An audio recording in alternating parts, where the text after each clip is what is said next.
to today's CX quick tips. Man, we're all right. We're just coming off a holiday here in the States.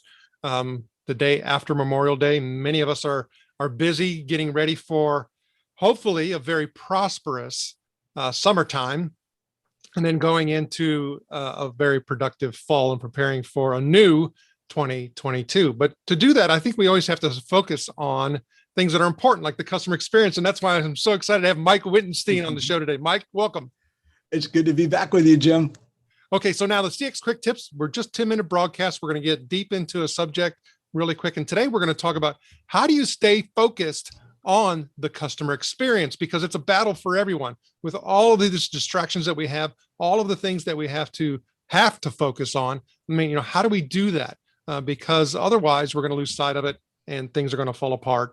Customers are going to recognize it, and that's a problem. So Mike, what are some of the things that leaders focus in regards to CX, and what could be some of the potential obstacles associated with that in regards to staying focused on the customer experience? Yeah, the challenge at the leadership level is the same as at the consumer level. It's attention. We are in a battle for people's time, and leaders are in a battle for figuring out how to get their employees' time, to get them to do the new behaviors and hit the new metrics and do the right new things so that they can stay in lockstep with their customers.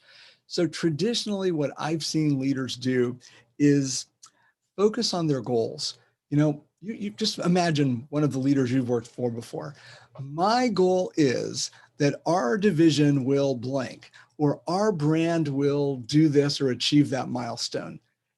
Right from the beginning, it's more self-interest, can I get that new pool, than it is customer centric.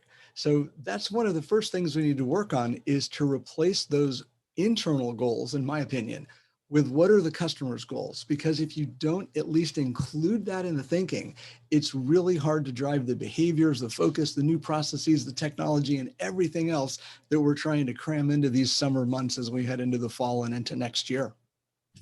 Well, then look at that in contrast to the people who are actually needing to deliver that customer experience. What are some of the things that, they're focusing in on and or need to focus in on in order to be able to improve the experience? Okay, so great question. They're usually focused on process. People who are in customer experience roles, except for the designers and the agency folks, are generally trying to figure out, how do I do this thing 10,000 times in a personalized way? So that means being focused on process, on bots, on scripts, on algorithms, and things like that. And when you're focused on a process, you're not focused on your customer. So let's tie these two things together, because I gave you two non-answers in a row, and that's not like me. So what I think needs to happen is leaders need to take with their teams a new perspective on what customer experience is. It's not just a bunch of numbers and processes. It's really an experience, and you've got to bring that alive and make that vivid. What's the best way to bring a customer experience to life? You do it with a story. You can either use real people in a real scenario and film them, kind of like creating a pilot for a sitcom, or very quickly, you can knock out a few words with the help of a good writer and actually give people the experience of what that new experience is that you're looking for. My background, my experience, to overuse that word, has been that when you add that extra component, leadership is easier, fellowship is easier, and experiences get better. So use stories to prototype the experience, add that to the mix. As you're talking, I start thinking about a lot of times that we may get immersed into something and not even realize that we're part of it or being subjected to it.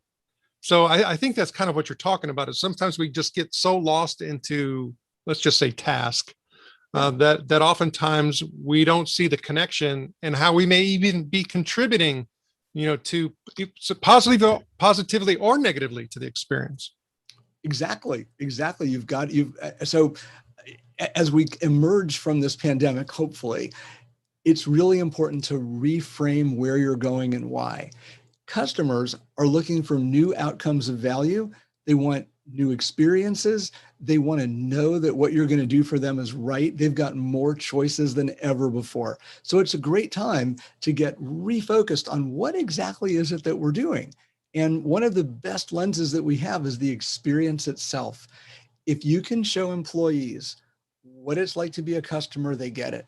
But as a leader, if you're enlightened and you can use your storytelling superpowers to let them know that they have a job, that they're relevant, here's the action plan, here's where point B is, and here's why you should get engaged. You do all that with a story, you're golden, because then you'll unlock all this potential from your own folks. They're dying to make really good contributions. Nobody hates being the bad part of a customer. Everyone hates being the bad part of a customer experience. That's for sure.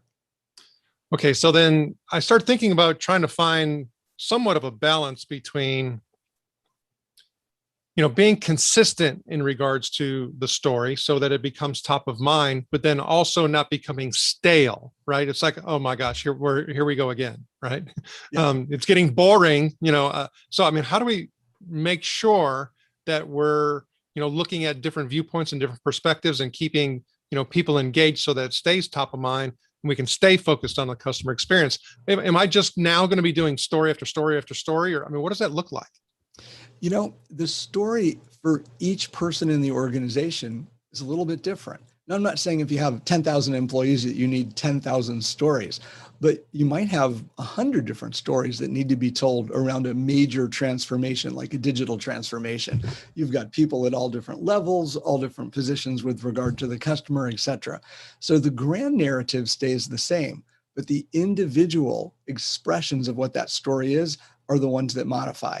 So one leader does not have to write all 100 stories. And as a matter of fact, you don't have to write them all out.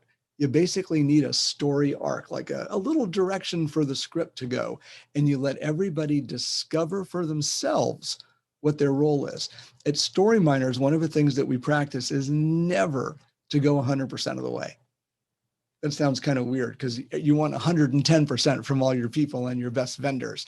Well, if we go 100% of the way, we steal the discovery experience from the frontline team members. And that's just against the rules because it won't take, they won't get it, they won't care unless they get to figure out how they can make a positive contribution and that they're really making a difference in the lives of customers in the business and for themselves, their departments, their families, et cetera. So you've got to include others in the story creation process, but that's where the fun is. And that's where the joy and figuring out the best way to do things comes from. Does that make sense?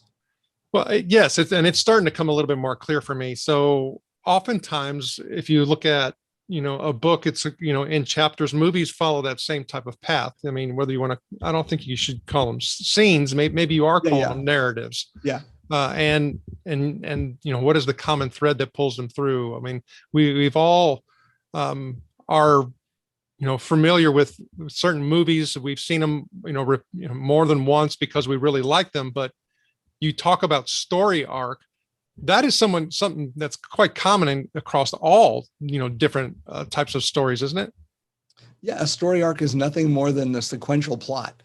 The typical one for the hero's journey, which is one of a bunch of typical storylines, is a person appears, something bad happens to them, they recover. Along the way, they learn. That's when they get their superpowers. They become a wizard. They defeat Voldemort, whatever it is, and then they go on to be able to accomplish new things. And they themselves have a protege. So it's kind of a Luke Skywalker, Hercules kind of a thing. But it's such a common pattern. Joseph Campbell was the one who just discovered it in our generation when he was writing about that topic. Okay, so you talk about the internal narrative and then how it impacts the external experience. How do I start thinking about timelines? How do I put all this together? I mean, because of course, as an organization, going back to the the executive focus is, hey, I need results. I have goals. We have to meet those goals. We have to have timelines. We have to have expectations.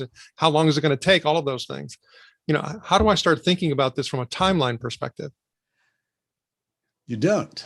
That's a challenge and a change. The way I found it most successful to work with people is for the leader to do the really hard work with a team of support folks and consultants or whatever it takes. But the leader figures out, what does the future look like?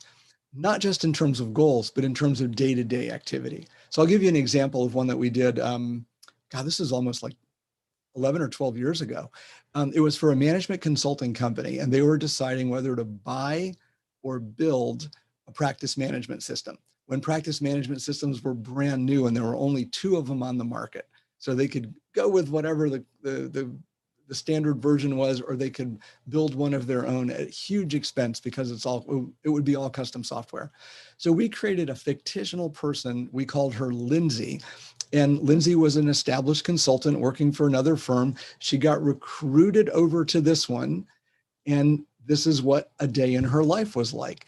So we wrote that story out as if that new system existed and all the bugs were worked out of it and all the surrounding processes were smooth.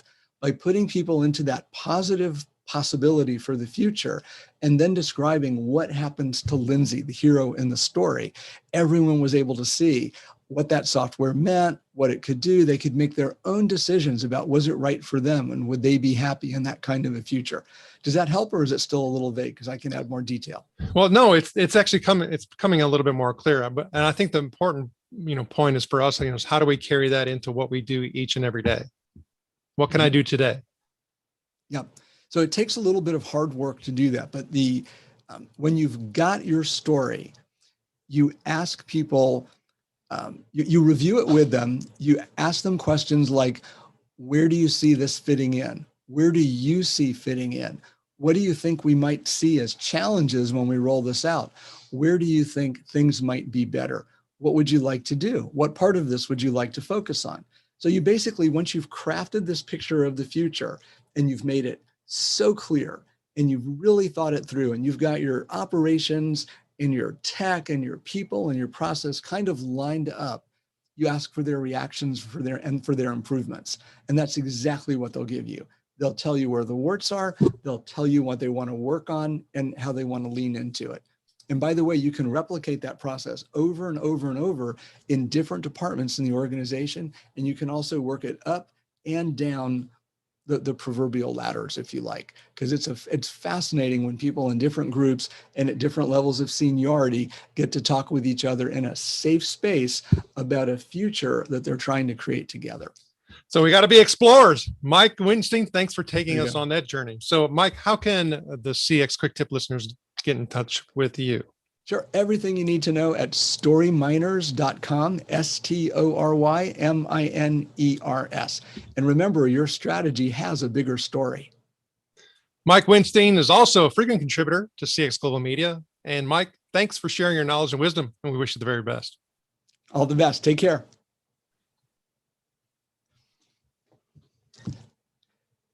Jim, are you